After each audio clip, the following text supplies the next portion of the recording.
Good morning my dear friends, welcome back to my family. আশা করি সবাই ভালো আছে, সুস্থ আছে। বন্ধুরা, আমরাও ভালো আছি। সকাল সকাল আবার ফ্রেশ ট্রেশ হয়ে একদম শাড়ি পরে তৈরি হয়ে নিয়েছি। আর আমার নেচার লাভার ছেলে ঘুম থেকে উঠেই ওর পছন্দের হাম্বু দেখে তো খুশিতে আত্মহারা। দেখো, ও কাকুর বাড়ির গরু দেখে না খুব খুশি হয়ে গেছে। সামনেই পাথা ছিল, বড় উঠোন রয়েছে, কৃষিকাজ যেহেতু রয়েছে বুঝতেই পারো, বিরাট বড় বাড়ি। তো এদিকে দেখো, আমার দেবরজি ডাহুক পাখি ধরেছে ভুট্টা ক্ষেত থেকে। সকালবেলায় আমার বড় যা চিৎকার করে ডাকছে, আয়ুষকে নিয়ে এদিকে এসো, এদিকে এসো, দেখো এরা কি কীর্তি করেছে। এখানে এলে সত্যি ভীষণ মজা হয়। এখানে আমার কাকা শ্বশুর মশাইরা সবাই বসে চা খাচ্ছেন, সঙ্গে এক ভাসুর দাদা ছিল। আয়ুষ দেখো কি সাহসী, ও ডাহুক পাখিটাকে ধরার জন্য আকুল হয়ে গেছে। ও তো পাখি খুব ভালোবাসে, জানোই তোমরা। তো সকালে চা খাওয়ার পর্ব অনেক আগেই মিটে গেছে। আমি যেহেতু চা খাই না, তাই একবারে ব্রেকফাস্টে চলে এলাম। তিন যা মিলে বসেছি। মিষ্টি, মুড়ি, পায়েস আর পিঠে আমার অত্যন্ত পছন্দের। দিদিভাইয়ের তো একদমই ভালো লাগে না সকাল সকাল এসব খেতে। তো যাই হোক, তিন যা একসঙ্গে মিলে আনন্দ করে খেয়েছি। তারপর আয়ুষ দেখো অনেক কাকাই পেয়েছে এখানে, সবার সঙ্গে এদিক ওদিক ঘুরে বেড়াচ্ছে। আমি খাবার খাওয়াতে পারিনি দেখে আমার আফসোস, তা না হলে ও আনন্দে ঘুরতে পারতো। তো এবার আবার দেখো মেন খাবারের পালা। সকালের এক রাউন্ড তো হলো মুড়ি। গতকালের অনুষ্ঠানে খাবার প্রচুর বেড়ে গেছে বন্ধুরা, যেহেতু আশেপাশে বিয়েবাড়ি ছিল, তাই আলাদা করে সেরকম কিছু করতে হয়নি, শুধু ভাত করা হয়েছে আর বাকি সব গতকালের খাবারই খাওয়া হচ্ছে। রান্নাবান্না খুবই ভালো হয়েছিল। আনন্দে কাটলেও বন্ধুরা প্রতিটা মুহূর্তে কাকিমণির দিকে তাকাতে পারছি না। সেদিনও সধবা সাজে ছিল, শাঁখা সিঁদুরে কি সুন্দর লাগছিল, আর আজকে এভাবে কেমন যেন ন্যাড়া ন্যাড়া লাগছে।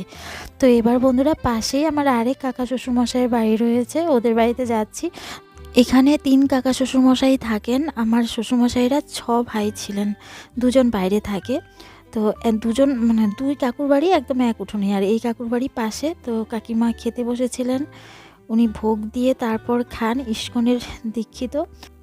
দিদিভাইয়ের সাধের অনুষ্ঠানে এসেছিলাম, তখন এই কাকিমারা বাড়ি ছিলেন না, তাই ওদের সঙ্গে আর আমার দেখা হয়নি। এবার ফার্স্ট টাইমই দেখা হলো। তো এবার আমার যাওয়ার পালা। কোথায় যাচ্ছি বলো তো বন্ধুরা? শ্বশুরবাড়ি নয়, কিন্তু আমার শ্বশুরমশাই প্রত্যেক বাড়ি থেকে আমার বাড়ি মানে আমার মায়ের বাড়ি খুব কাছে, মাত্র 10-12 কিলোমিটারের রাস্তা। তো এত কাছে এসে মাকে না দেখে চলে যাব, এটা তো কিছুতেই হতে পারে না। তাই সকাল সকাল দেবররা টোটো ডেকে এনেছে, টোটো করেই যাচ্ছি। এটাই বলে মেয়েদের ভাগ্য। কোথায় আমার শ্বশুর বাড়ি?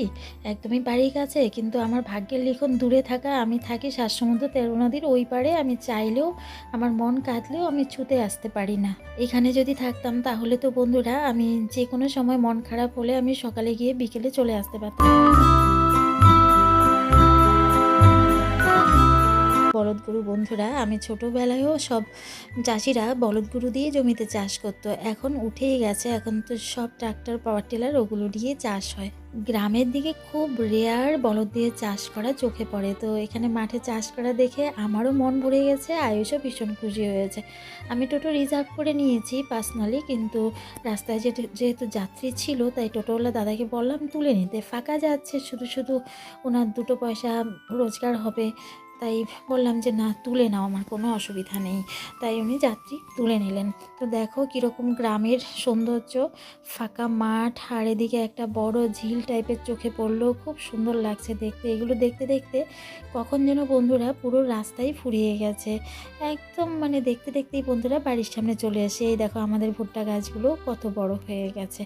আর আমার আয়ুষ বন্ধুরা দুটো ওয়াকার পেয়েছিল গিফটে, একটা আমার শ্বশুরবাড়িতে রয়েছে, আর একটা আমি এবার এখানে নিয়ে এসেছি। আর হাতে দেখতে পারছো কুল, এটা টোটোওয়ালার দাদা, উনি সব দিয়ে গেছেন। ভাই ওই মুহূর্তে বাড়িতে ছিল না।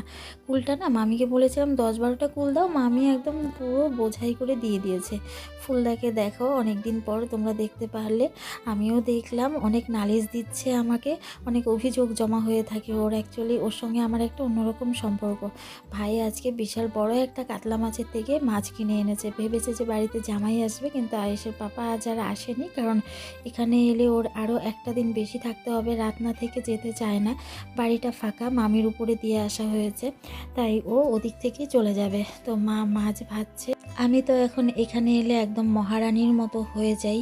মা কিছুই করতে দেয় না। আয়ুষকে নিয়ে আমি পারিও না খুব একটা, জানোই। এখানে এসেও দেখো আয়ুষ ফেভারিট বন্ধুকে খুঁজে পেয়েছে।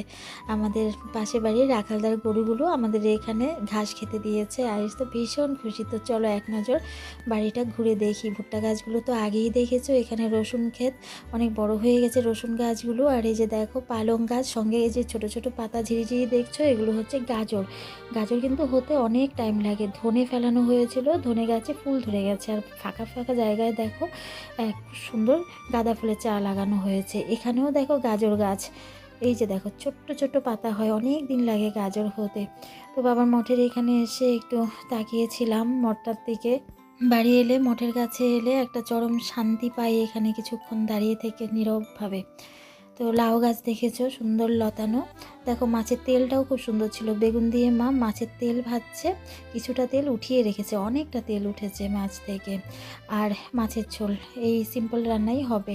আর ডাল করেছে, ডালটা আমার জন্য আর আয়ুষের জন্য করেছে। আমি তো কিছুই করতে পারিনি। আমার ভাই দেখো প্রচুর দুধ আনে, আরও ভেবেছে যে জামাই আসবে, 3 লিটার দুধ এনেছে। এমনিতেও 2.5 লিটার 3 লিটার করেই আনা হয়, রোজ দিন আনা হয় না। তো দুধটাই আমি জাল করেছি, আর সেরকম কিছু করতে পারিনি। দেখো আয়ুষ দিমার সঙ্গে খেলছে, মশারির ভেতরে একজন বাইরে একজন। সন্ধ্যাবেলায় ঘুমিয়েছি বন্ধুরা, প্রচুর ঘুমিয়েছি। মা আয়ুষকে সামলেছে, একটু মুড়ি খেয়েছে আয়ুষ মায়ের হাতে, মানে ওর দিদুনের হাতে। আয়ুষকে নিয়ে কোথাও বেড়াতে গেলে বন্ধুরা আমার খুব জ্বালা হয়ে যায়। ওখানে এত লোকজন পেয়ে খুব আনন্দ করেছি, কিন্তু বলতে পারো ছেলেটা সারাদিন না খেয়েই ছিল, কিচ্ছু খাওয়াতে পারেনি। একদম এখানে এসে দুপুরবেলায় ভাত খেয়েছে। আর এত ঘন্টা ছেলেটা না খেয়েছিল, তাই কোথাও যেতে ইচ্ছে করে না, ওর কষ্ট হয় ভেবে। আমার বাবার বাড়ি টু শ্বশুরবাড়ি, শ্বশুরবাড়ি টু বাবার বাড়ি, এইটুকু জার্নি একদম ঠিক। আয়ুষের খাবারটা শেষ হয়ে গেছিলো, প্যাকেটটা ছিল ব্যাগের মধ্যেই, তো খাবারটা ঢেলে নিচ্ছি বন্ধুরা। এবার বন্ধুরা মায়ের কাছে এসে ওনার শান্তি লাগছে না। একদিনের জন্য এলে কি মন ভরে বলো? এতদিন পরে এত সব লাগেজ নিয়ে এসে একটা দিন থেকে যদি চলে যেতে হয়, একদমই ভাল লাগে না। এর চাইতে বোধ হয় না আসাটাই বেটার ছিল। আমি একবার বলেছিলাম আয়েশের পাপাকে যে যাব না, জানি না এসে পারবো না, নিজের মনকেও বোঝাতে পারবো না। আর ভাই আমার সচরাচর কাউকে ফোন করে না, ও খুব কম কথা বলে ফোনে। ওই মানুষটা আমাকে 3বার ফোন করেছে গতকাল রাতে। আমি অবাক হয়ে গেছি, কতটুকু আকুল হয়েছিল আমার জন্য। তাই না এসে কি আর পারা যায়? যতই বলি স্বপ্নের মতো দেখলেও তো নিজের বাড়ির মানুষগুলোকে একটু চোখের নজর দেখতে পেলাম, তাই না বলো? মেয়েদের কাছে তো এটাই অনেক। নিজের সমস্ত কিছু ছেড়ে, নিজের বাড়ি, নিজের ঘর, নিজের লোকজন, গাছপালা, মাঠ, সব কিছু ফেলে রেখে কোথায় কোন দেশে গিয়ে একটা সম্পূর্ণ অজানা পরিবারে, অজানা পরিবেশে গিয়ে নতুন করে মানিয়ে নেওয়া, এটাই তো মেয়েদের জীবন। এখন তো বন্ধুরা আমরা অনেক কিছুই পাই, ফোনে কথা বলতে পারি, চাইলে ভিডিও কলিংয়ে দেখতে পারি, কিন্তু আমার মাদের সময় ভাবো, চিঠিই ছিল একমাত্র ভরসা, যেটা সবাই লিখতেও পারতো না। কেউ কেউ লেখাপড়া সামান্য জানলেও সংসারের জাতাকলের চাপে লেখার আর সময় পেত না। কত কষ্ট ছিল মেয়েদের জীবনে। আবার কাউকে তো কখনো নিজের দেশ ছেড়ে অন্য দেশে পাড়ি দিতে হতো বিয়ের পর, নিজের মা বাবার সঙ্গে আর কোনো দিন দেখাও হতো না। এটা একদমই চরম সত্যি। আমার ননাসের যে শাশুড়ি মা, ওই জেঠিমা বিয়ে হয়ে বাংলাদেশ থেকে ইন্ডিয়াতে চলে এসছে, বাবা মায়ের সঙ্গে আর কখনো দেখা হয়নি। এই যে কাঁদতে কাঁদতে ট্রেনে উঠেছে, যতক্ষণ বাবাকে দেখা যায় ততক্ষণ তাকিয়েছিল, ওটাই ছিল বাবা মেয়ের লাস্ট দেখা। জীবনের এই চরম গল্পটা যখন জেঠিমার মুখে শুনেছি না, আমার চোখ দিয়ে টপ টপ করে জল পড়ছিল। কি কষ্টকর, নিজের মা বাবার সঙ্গে আর দেখাই হলো না।